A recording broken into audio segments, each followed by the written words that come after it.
Chicken chicken আমরা সব সময় বাসায় রান্না করে থাকি। দেখা যায় যে ভালো ভালো পিসগুলি রান্না করে অবশিষ্ট হাবিজাবি পিসগুলি যেগুলো এক্সট্রা পার্টস আছে ওগুলো থেকেই যায়, যেমন পা, গলা, তারপরে গিলা, এইসব জিনিসগুলো থেকে যায়। আজ আমি আপনাদের সাথে শেয়ার করব সেই সব যেগুলো ঘরে থাকা সেই সব চিকেনগুলো আমি কি রান্না করব তান্দুরি মশলা দিয়ে। তান্দুরি মশলা দিয়ে যদি এই চিকেনটা রান্না করেন খেতে খুবই মজা হয়। হ্যালো এভরিওয়ান, আসসালামু আলাইকুম, ওয়েলকাম ব্যাক টু রায়না সিয়াম্মি ফুড অ্যান্ড ব্লগ। এখন এখানে আমি কিছু চিকেন নিয়েছি। এখানে সব ধরনের আছে, পা, পাখনা, সব পার্টস আছে। নিয়েছি আদা রসুনের পেস্ট, হলুদ মরিচ ধনিয়ার গুঁড়া, ঝাল করার জন্য নিয়েছি লাল মরিচের গুঁড়া, তারপর নিয়েছি গরম মশলা, জিরা পাউডার, এখন দিয়ে দিলাম তান্দুরি মশলা। এখানে আমি তান্দুরি মশলা ব্যবহার করেছি এই জন্য যে এই পার্টসগুলি অনেকেই খেতে পারে না, অনেকের খেতে ভালো লাগে না, কিন্তু এই মশলাটা দিলে খুবই মজা হয়। এখন আমি দিয়ে দিলাম সরিষার তেল, দিয়ে দিলাম পরিমাণ মতো লবণ। এখন এগুলো আমি খুব ভালোভাবে মেখে 30 মিনিট রেস্টে রাখবো। দেখতে পাচ্ছেন আমি কেমন করে মেখে নিয়েছি। এই পার্টসগুলো এভাবে রান্না করলে কিন্তু খুবই মজা হয়, একদম অন্যরকম ডিফারেন্ট একটা টেস্ট আসে। এখানে আমি নিয়েছি কাটা পেঁয়াজ আমি অনেকগুলো কেটে নিয়েছি। এখানে 2 কাপের মতো পেঁয়াজ আছে। এখন এগুলো আমি চুলায় প্যান বসিয়ে তেল দিয়ে এই পেঁয়াজগুলো দিয়ে দিয়েছি। আর এখানে কিছু গোটা মশলা অ্যাড করব, অল্প কিছু, যেহেতু আমি ওখানে সব ধরনের মশলা দিয়ে দিয়েছি তাই অত বেশি দেওয়ার প্রয়োজন হবে না। আর একটু পেঁয়াজ ছিল বাটিতে, ওটাও দিয়ে দিলাম। দেখা যাচ্ছে একটু কম হবে, আমার মনে হচ্ছে যে পেঁয়াজটা একটু কম হবে। এমনিতে তো তান্দুরিতে সাধারণত পেঁয়াজ লাগে না, কিন্তু এটা তো আর তান্দুরি নয়, এটা তান্দুরি মশলা দিয়ে একটা ঝাল ঝাল ভুনা রেসিপি, খুবই মজার, ট্রাই করতে পারেন। এখন এগুলো আমি একটু ভালোভাবে ভেজে তারপর আমি চিকেনটা ঢেলে দিব। এই তো আমি গোটা মশলা দিয়ে দিলাম। এখানে আমি এলাচ, দারচিনি, এসব যে সাধারণ মশলাগুলি আছে শুধু ওগুলোই দিয়েছি।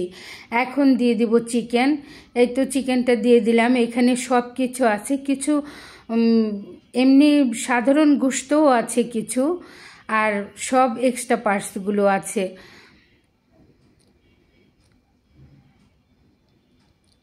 সব কিছু মিলিয়ে আর কি, পা, পাখনা সব কিছু মিলিয়ে এখানে আমি কিন্তু এখানে কোনো ধরনের পানি অ্যাড করছি না। এখন খুব ভালোভাবে নাড়াচাড়া করে এপিট ওপিট করে সুন্দরভাবে ভেজে নিব। মশলা দিয়ে যেহেতু আমি 30 মিনিটের মতো রেস্টে রেখেছিলাম, আরও একটু বেশি রাখলে আরও মজা হয়। আমার অতটা সময় ছিল না, যার জন্য বেশিক্ষণ ধরে আমি রাখতে পারিনি। যেহেতু আজকেই রান্না করেছি, শুক্রবার, সময় কম ছিল, এজন্য ম্যারিনেট করে বেশিক্ষণ রাখা সম্ভব হয়নি। এখন এখানে আমি যে দিয়ে দিয়েছি মাংস, ওটা ঢেকে কিছুক্ষণ রান্না করে এই তো আবার উল্টে দিচ্ছি। উল্টে পাল্টে নাড়াচাড়া করে ভেজে নিচ্ছি। প্লিজ ভিডিওটা লাইক দিয়ে দেখবেন। যদি আপনি ফেসবুক থেকে দেখে থাকেন তাহলে একটা ফলো দিয়ে আমার সাথে থেকে যাবেন।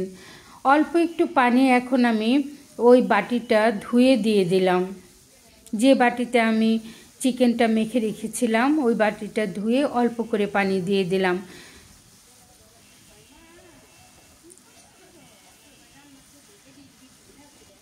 আপনি যদি ইউটিউব চ্যানেল থেকে আমার ভিডিওটা দেখে থাকেন তাহলে প্লিজ সাবস্ক্রাইব করবেন, আর পাশে থাকা বেল আইকনটি বাজিয়ে আমার পাশে থেকে যাবেন। এই তো চিকেনটা আমি খুব ভালোভাবে কষিয়ে নিচ্ছি। দেখতেই পাচ্ছেন কতটা ইয়াম্মি লাগছে। এই চিকেনটা আসলে একদম ডিফারেন্ট, অন্যরকম, খুবই মজার হয়। ট্রাই করতে পারেন, আপনারা অবশ্যই ট্রাই করবেন বাসায়, খুবই মজার। এখন সিদ্ধ হওয়ার জন্য ঢেকে বেশ কিছুক্ষণ রান্না করে নিচ্ছি, এই ধরুন 10 মিনিটের মতো। আমি কিন্তু এখন খুবই লো আঁচে রান্না করছি। দেখতেই পাচ্ছেন চিকেনটা কেমন সুন্দর করে কষানো হচ্ছে। এখন খুব ভালোভাবে নাড়াচাড়া করে কষাতে থাকবো।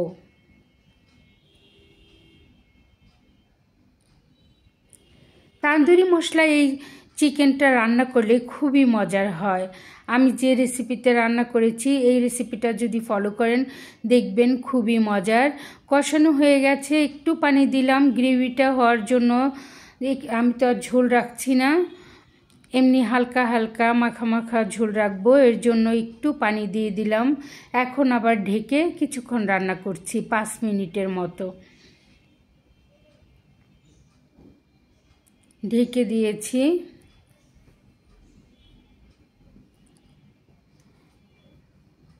ঢেকে এখন 5 মিনিট রান্না করে তারপর আবার খুলে কিছুক্ষণ নাড়াচাড়া করে আমি নামিয়ে নেব।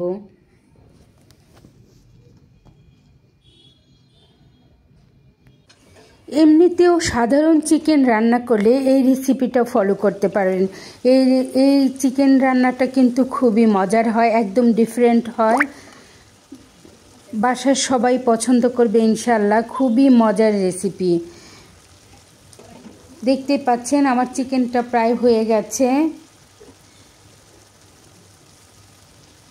এখন শুধু নাড়াচাড়া করে কষাতে থাকবো, খুব ভালোভাবে কষাবো। আসলে যে কোনো চিকেন হোক বা বিফ হোক মাটন হোক সব কিছুই না কষালে কিন্তু মজা হয় না। যে কোনো গোশতই খুব ভালোভাবে কষাতে হয়। গোশত কেন, যে কোনো তরকারি ভালোভাবে কষালেই টেস্ট ভালো আসে, এটা আমরা সবাই জানি। এখন সুন্দর করে কষিয়ে নামিয়ে নিচ্ছি।